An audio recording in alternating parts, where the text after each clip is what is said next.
উপস্থিত আছেন। কয়েকটা important issue relating to Raniganj শহর আজ আমরা আপনাদের সামনে তুলে ধরছি, সে কারণেই আমরা আপনাদেরকে আমন্ত্রণ জানিয়েছিলাম। আপনারা জানেন যে রানীগঞ্জ টিডিবি কলেজ, তার একটা গৌরবময় ইতিহাস আছে এবং যেহেতু আমি দুটো 10 ইয়ার সেখানকার জিবি প্রেসিডেন্ট ছিলাম, তখন বেশ কিছু কাজ আমরা করেছিলাম যেগুলো এখন বন্ধ করে দেওয়ার একটা প্রচেষ্টা চলছে। তার প্রতিবাদ জানাবার জন্য আমরা আজকে প্রেস মিট ডেকেছি। তখন প্রায় 7টা কোর্সে আমরা পোস্ট গ্রাজুয়েশন চালু করেছিলাম।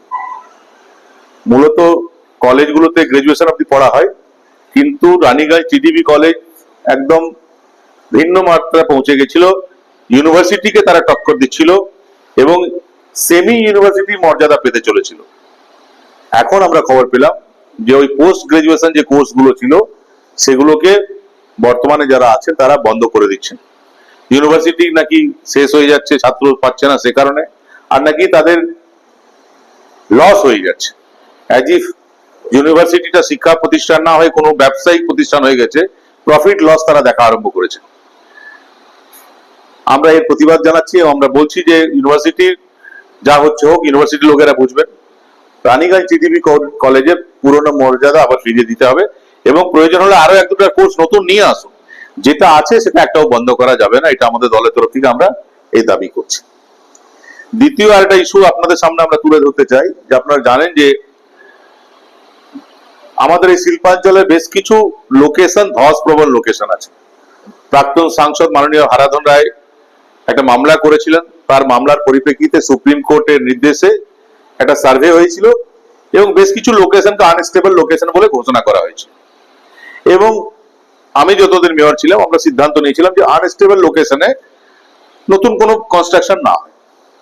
কিন্তু 2021 থেকে যেটা আমরা খবর পাচ্ছি যে আনস্টেবল লোকেশন, তার উপর তো কনস্ট্রাকশন হবে না, আনস্টেবল লোকেশন থেকে আরো 300 মিটারের মধ্যে নতুন কনস্ট্রাকশনে কোনো প্ল্যান এডিডিএ দিচ্ছে না এবং 2021 থেকে এটা করা হয়েছে।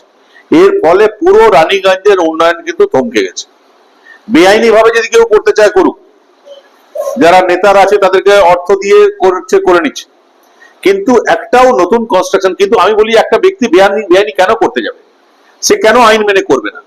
সবাই তো বেআইনি কাজ করতে চায় না, অনেক ব্যক্তি আছে যারা আইন মেনে কাজ করতে চায়, তারা কোনো নতুন কনস্ট্রাকশন করতে পারছে না, নাকি ধস হয়ে যাবে। লাস্ট 1 মাসে দেখবেন যে ন্যাশনাল হাইওয়েতে 2-3 বার ধস হয়েছে আসানসোলে। তাহলে কি ন্যাশনাল হাইওয়ে বন্ধ হয়ে গেল? আর 2021 থেকে এখন পর্যন্ত কতবার ধস হয়েছে রানীগঞ্জে? একবার ধস হয়নি। তাহলে এই ধসের ভয় দেখিয়ে রানীগঞ্জের উন্নয়ন থমকে দেওয়া হয়েছে কেন? এর জবাব যারা সরকারে আছে তাদেরকে দিতে হবে। আমরা দাবি করছি যে কিছু এক্সপার্ট টিম গঠন করে, যারা এগুলো ভালো বোঝে, শুধু কাগজ কলমে বললে হবে না, যারা এক্সপার্ট আছে, যারা এগুলো ভালো বুঝে, তাদেরকে দিয়ে আবার সার্ভে করা হোক এবং দেখা হোক যে রানীগঞ্জে আবার নতুন কনস্ট্রাকশন স্টার্ট করানো যায় কিনা। যদি কিছু তারা রিকমেন্ডেশন দেন, কোথাও বালি ভরাট হতে পারে। এখন তো বিজ্ঞান অনেক উন্নত, অনেক এমন নতুন টেকনিক বেরিয়েছে যে টেকনিক গুলো ইউজ করে আনস্টেবল লোকেশনকেও স্টেবল করা যেতে পারে। সেগুলো কেন একটা শহরের জন্য ব্যবহার করা হবে না? সেগুলো করে আমরা দাবি করছি যে যত তাড়াতাড়ি সম্ভব আবার সার্ভে করিয়ে আনস্টেবল লোকেশন গুলোকে স্টেবল করিয়ে রানীগঞ্জে আবার যত মানুষ আবার কনস্ট্রাকশন করতে পারে, শহর আবার এগোতে পারে, শহর অগ্রগতি যেন বন্ধ হয়ে গেছে সেটা যেন না হয়, তার ব্যবস্থা সরকারে যারা আছেন, প্রশাসনে যারা আছেন তাদেরকে করতে হবে।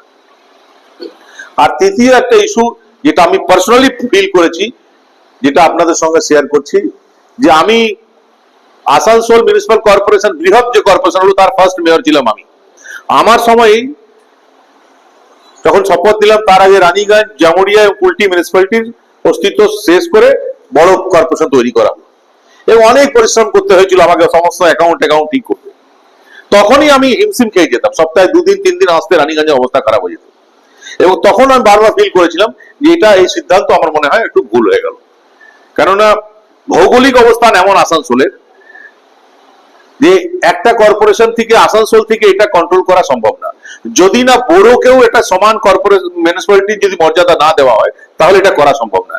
যদি আলাদা আলাদা মিউনিসিপ্যালিটিকে যদি কর্পোরেশন করতে হয়, তাহলে বড় চেয়ারম্যান যে থাকবে তাকে চেয়ারম্যানের ক্ষমতা দিতে হবে, তাকে ফিনান্সিয়াল পাওয়ার দিতে হবে, যাতে সে নিজে সিদ্ধান্ত নিতে পারে কোন কাজগুলো করব, নিজে যাতে টেন্ডার করাতে পারে, নিজে ওয়ার্ক অর্ডার দিতে পারে, এই অধিকার যতক্ষণ না দেওয়া হবে ততক্ষণ এই বোরোর কোনো দাম নেই।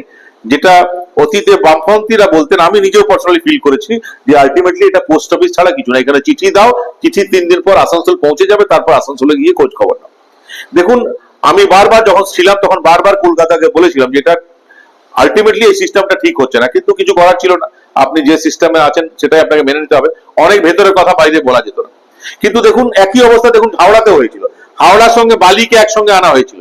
পরবর্তী ক্ষেত্রে ওইখানকার লোকেরা ফিল করলেন যে বালিকে হাওড়ার সঙ্গে সংযুক্তিকরণটা ভুল হয়েছে, বালিকে আবার একটা আইন এনে বিল এনে বিধানসভায় বালিকে আবার আলাদা করে দেওয়া হচ্ছে। আমরা দাবি করছি রানীগঞ্জে প্রচুর মানুষের সঙ্গে কথা বলেছি, আমাদের দলের নেতৃবৃন্দের সঙ্গে কথা বলেছি, তারাও বলছেন যে এই কর্পোরেশনের সঙ্গে যুক্ত করে দেওয়াটাতে রানীগঞ্জ শেষ হয়ে গেল। তো দুটো রাস্তা আছে, আইদার যে বড় অফিস আছে সেটাকেই মিউনিসিপ্যালিটি মর্যাদা দিয়ে তার জন্য সরকারের কোনো অ্যাপ্রুভাল লাগবে না, সরকারকে শুধুমাত্র আইনে একটু অ্যামেন্ডমেন্ট করতে হবে, বড় চেয়ারম্যানকেও চেয়ারম্যানের যে ক্ষমতা সেটা দিতে হবে, ফিনান্সিয়াল পাওয়ার দিতে হবে, সেটা যদি অ্যামেন্ডমেন্ট করে করতে পারেন যাতে রানীগঞ্জের সমস্যার সমাধান রানীগঞ্জে হয়ে যায়, ওটা করে দেন। আর এটা যদি না পারে তাহলে রানীগঞ্জকে আবার পুরনো রানীগঞ্জ মিউনিসিপ্যালিটি মর্যাদা ফিরিয়ে দেওয়া হোক। এই তিনটা দাবি নিয়ে আজকে আমরা আপনাদের কাছে এই প্রেস মিট করছি। सन ऑफ बंगाल के माध्यम से हर खबर आप तक सबसे पहले पहुंचाई जाती है। सन ऑफ बंगाल जहां यूट्यूब, फेसबुक और वेबसाइट हर जगह पे है। हमारे यूट्यूब पे आप देखिए सन ऑफ बंगाल की खबरें।